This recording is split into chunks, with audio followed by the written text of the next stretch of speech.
It is my pleasure this morning to introduce our first lay speaker.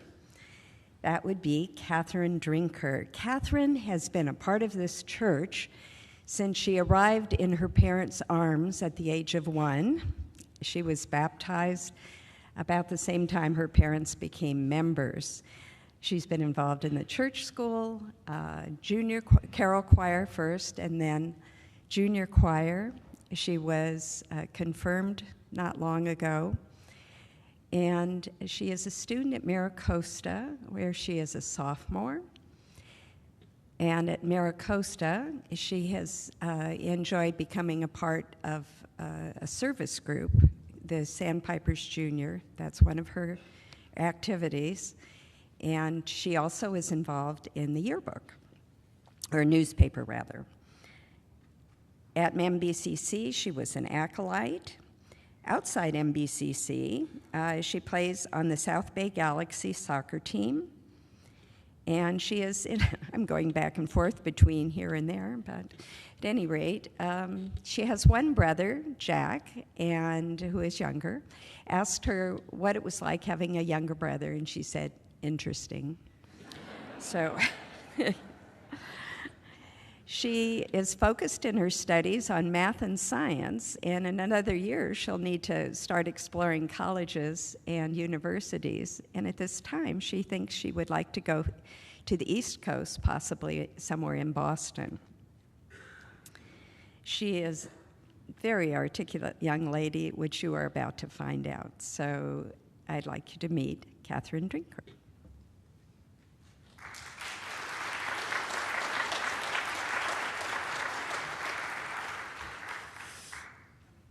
Hello.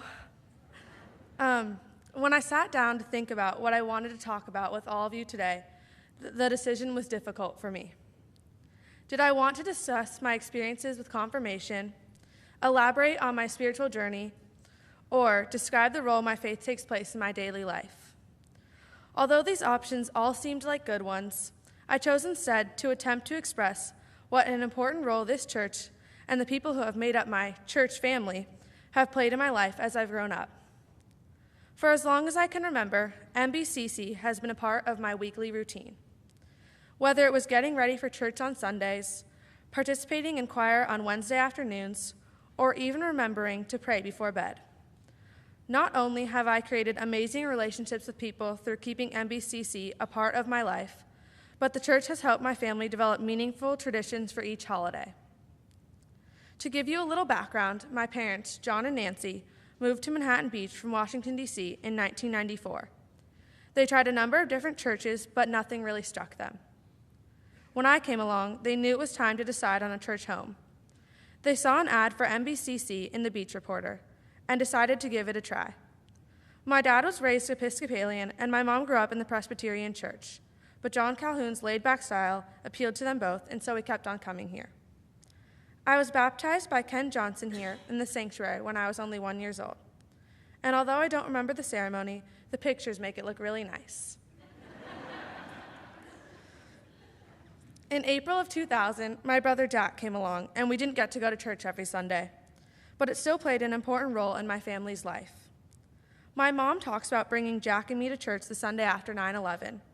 The sanctuary was so full, we had to stand in the narthex. Actually, Mom and I stood in the narthex while Jack played out front. My mom still talks about the sense of reassurance and strength she felt from being a part of the congregation that day. When I was 6 and Jack was 4, we decided to join the Carol and Cherub choirs. We had so much fun doing our shows. One that still stands out to me was when I was a teacup in the Nutcracker. All of my friends were teacups too. And I'm not sure why, but all the teacups had their own dressing room. We had so much fun, and many of us are still close friends today. Then came a role with a little more responsibility. I was Jonah, and oh, Jonah. I remember counting my lines and thinking there was no way I could memorize them all. But in the end, the show turned out great. Then when I was in the junior choir, I was in another play, and it was the closing scene. The grandmother of one of the boys in our production was in the audience and started feeling sick. Of course, he had to go take care of her and see if she was okay, but for the rest of us, the show had to go on. So one of the girls who was in the scene stepped in and read all of his lines as well as all of her own. I remember thinking how brave she was to take on that responsibility.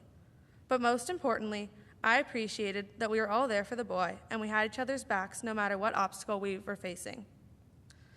Confirmation was an important time in the terms of the development of my faith. And while I explored other faith traditions and deepened my understanding of God, I also felt a stronger connection to my fellow confirmands and the leaders at church. I enjoyed visiting different faith organizations. Each of these adventures gave me a greater appreciation for our church and also helped me admire how other places of worship function.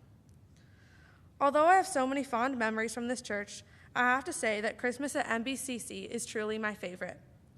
When I was in choir, I used to count down the days until we began rehearsals for our Christmas production, and I would cross my fingers that my favorite Christmas carols would be included in our show. Now that I have grown out of my involvement in the youth choirs, each Sunday during the holiday season, I gaze at the banners and think about the Christmas story. The wise men, the angels, Mary and Joseph, and of course, baby Jesus in the manger, and what his birth meant for us all. These things mean a lot to me, but there's one memory of the holiday season that tops them all.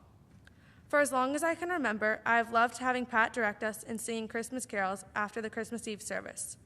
I used to wonder if she was psychic because she always chose my favorite Christmas songs. I loved holding the candles and waving them in the air as I sang until about 2 years ago.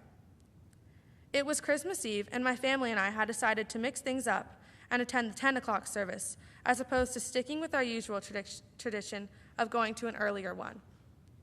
When I sat down for the service, I was at first shocked that the nativity scene had been removed and that this service looked so different from the other ones I had attended in the past. I eventually got over that, adjusted to the service, and began to really appreciate and enjoy it. Everything went smoothly until I walked out onto the patio, only to find there would be no caroling after this service. Initially, I have to admit, I was devastated. The Christmas carols were something I looked forward to each year.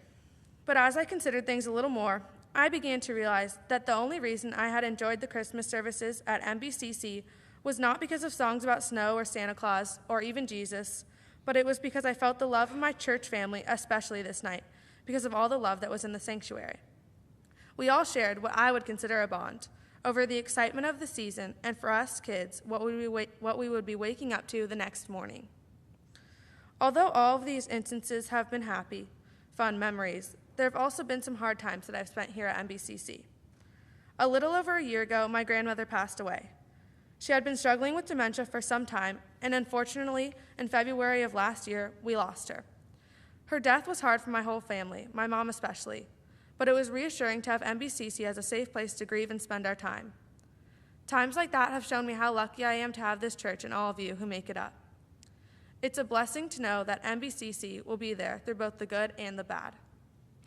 You see, these relationships and experiences at church have affected me greatly. At MBCC, I have been given an opportunity to look at and deepen my relationship with God. I have been offered a chance to be of service to the church and my community through my participation in the choirs, Door of Faith, helping with the Advent and Easter celebrations, Vacation Bible Explorers, and with Sunday School. I've developed friendships with people of all different ages. And you, my church family, have supported me and modeled for me what it's like to be a Christian. I'm not going to lie, when it's a Sunday morning and my mom wakes me up for church, at first I might be a little bit cranky. But when I think about all I've gained from being a part of MBCC, it helps me get myself out of bed. Knowing that the faces of people that I rarely get to see during the week will be there bearing hugs and smiles for me on Sunday mornings always makes my day. This church has created so much stability for me over the years, and I have all of you to thank for it. Thank you.